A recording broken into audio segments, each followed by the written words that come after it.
Sachin DJ बेवा चौराहा तोहरा नियन लइका पीछे हमारा रहेला हमर फरमाइश बाबू सब पूरा करेला।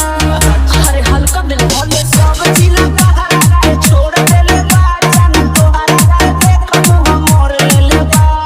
अरे कैसे जानी बोला कुछ दिन के बाद हो उठाए लागी हमारा जिला के लग जाई मोहर परे जाओ सोहर गाए लागी हमारा जिला के लग जाई मोहर परे जाओ सोहर गाए लागी।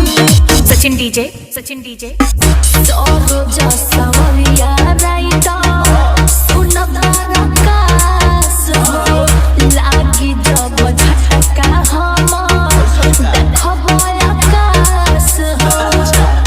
हर कभी तो खोले बारू कान कौन बोरिया हम होई न के करो से कौन बोरिया आता नाचे बोला तारा तू हरोई देही या भगाए लागी। हमारा जिला के लग जाई मोहर परे जाओ सोहर गाए लागी हमारा जिला के लग जाई मोहर परे जाओ सोहर गाए लागी।